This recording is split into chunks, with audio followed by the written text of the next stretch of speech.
actually nobody needs to know. That's the part they never tell you about real change. No one ever tells that the most important work you will ever do, the work that actually shifts something permanently inside you, does not get announced. Nobody is watching when it happens and no one applauds you for it. It's just you in your own kitchen or your own car or in your own quiet space at 6 in the morning, deciding that today is going to be much better or today is going to be different from yesterday. But they stack steadily until one day the whole architecture of your life is different and you cannot even point to the exact day it started. So here's what we are going to do. I have divided this video into 4 chapters and you're going to go through every single one of them together. A few years ago, not long after my first daughter was born, I hit a place I didn't even know how to describe out loud. On the outside, everything still looked fine, but on the inside, I did not even recognize myself. The only way out was in.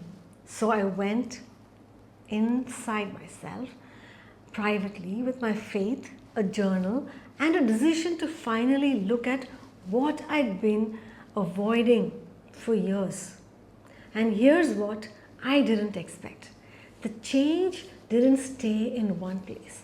My faith got steadier, my mind stopped racing.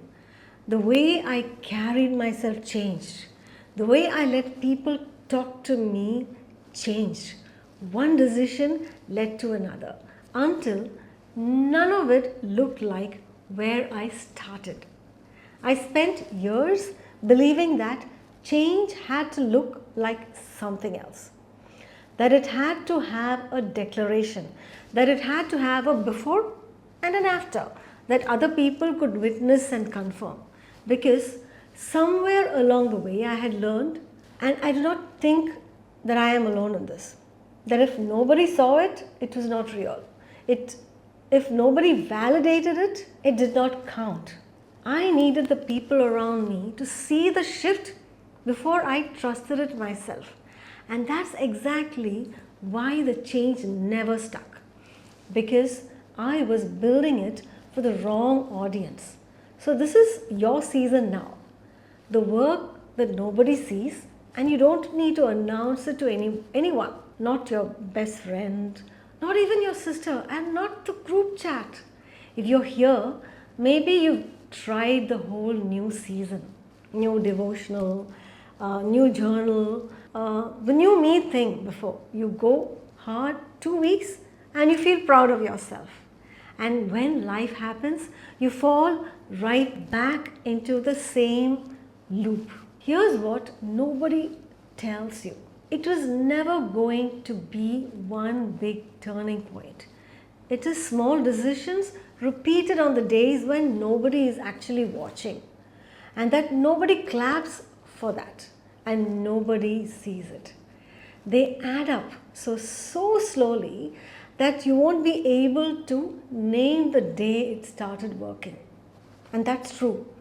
You'll just look up one morning and realize you are already the new version of yourself. That's what I want to talk about today. 10 habits that you can build in private in the ordinary hours of your actual day. So let's start with habit number 1. Start your morning before anyone else is awake. Not because mornings are magical, but because those first 20 minutes before the house starts pulling at you, before the notifications, before someone needs something, before the day has handed you its list of demands, those 20 minutes belongs to you. This 20 minutes is exclusively for you alone. It's not for productivity or anything like that. It's not to build a morning routine you can share online. But I want you to sit in a quiet space all alone just for 20 minutes and remember that you exist outside of everyone else's needs from you. You will start showing up to your own morning before you show up to anyone else's. Your husband has his needs, your children have their needs, even if they have grown up, even if they are grown up women, even they have their own needs. But before everyone else's needs, you show up for yourself. For me, I started with 20 minutes and now I have a non-negotiable 1 hour just for myself, which I truly love and enjoy. And habit number 2, write down what is actually true about you right now. You're not going to write down your goal or your vision. I want you to write down what is true today. What are you proud of? I'm sure there's something that you can look at and say that you're proud of that. Sit down and think about it. What are you still carrying? What have you survived that you have never once given yourself credit for? Most women carry a list of their failures that they can recite in their sleep. They do not even have a list of their evidences that what they've done in their life. Their actual proof that they are capable, resilient, and worth investing in. So here's the exact thing I want you to do right now. Or the moment this video ends, open a notebook, write down one sentence, exactly what I'm saying. Here's what I know to be true about me today. Here's what I know true about me today. And then write, not what you hope is true. I want you to write what you've already done, what already is. Right? Once again, let me repeat that. Here's what I know to be true about me today. Let's go to habit number 3.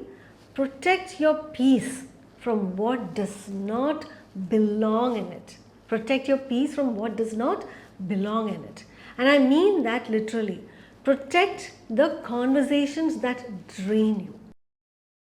Stay away from people who have a habit of reminding you of everything you are not. Stay away from content you consume that leaves you feeling smaller than when you started. This doesn't mean you're unkind. You're not trying to be antisocial. You are taking responsibility with the one environment you actually have control over.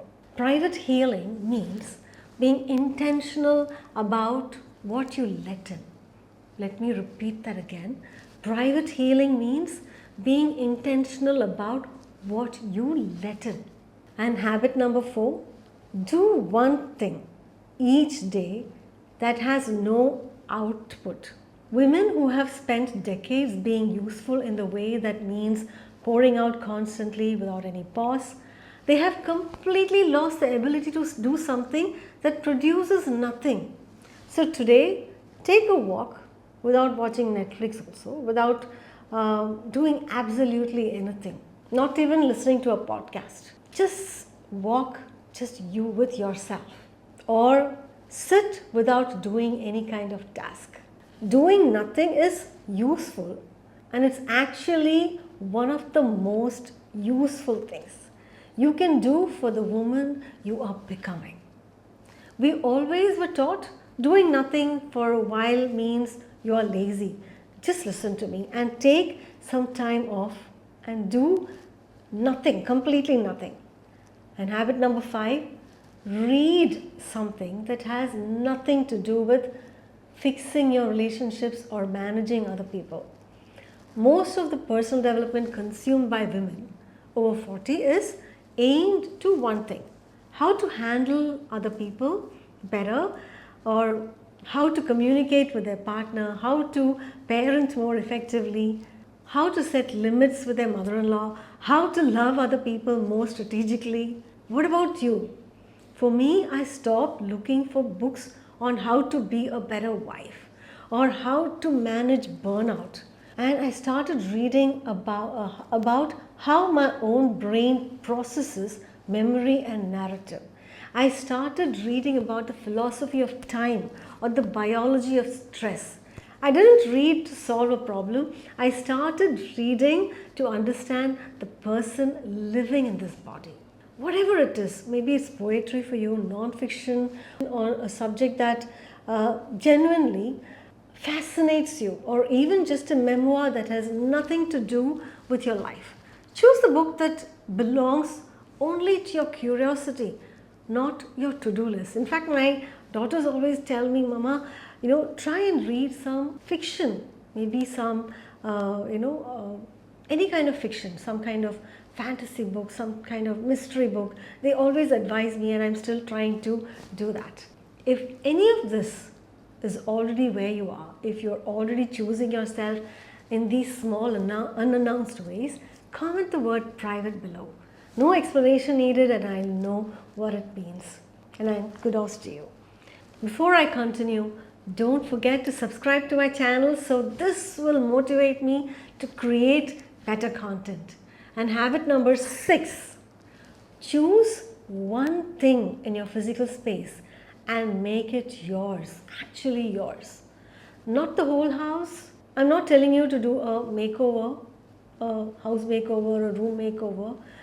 I'm just asking you to take just one corner, one shelf, one drawer, one part of the space you live in that reflects you, your taste, your preferences, not the preferences of the people you have been accommodating for 20 years. And I know that many women do not have a private space for themselves, not even a place where they can call it their own to keep their books, to keep their personal things that they love. That's not about decorating. I'm teaching you about practicing the habit of having your own preferences or trusting your own taste, and that matters. I want you to make a small place for yourself and claim that for yourself. When I have asked my mother about what she wants, she had no idea about her preferences, and most women I know do not even know what they like anymore. They know what their children want, they know what their husband prefers. They cannot tell you what they would choose if nobody else had an opinion. So start with one space just for yourself. Habit number 7, end each day with 3 minutes of honest accounting. I'm not talking about gratitude journaling or the way it gets performed online. What I want you to do is honest accounting. Answer these 3 questions below. What did I do today that was for me? Not a role, not a responsibility, but for me. What did I let someone take from me that I should have held on to? What did I let someone take from me that I should have held on to? What will I do differently tomorrow? Yes. What did I do today that was for me? And what will I do differently tomorrow? And I'm sure that you can answer all these questions in just 3 minutes. And habit number 8, say something true to yourself every morning before you say it to anyone else.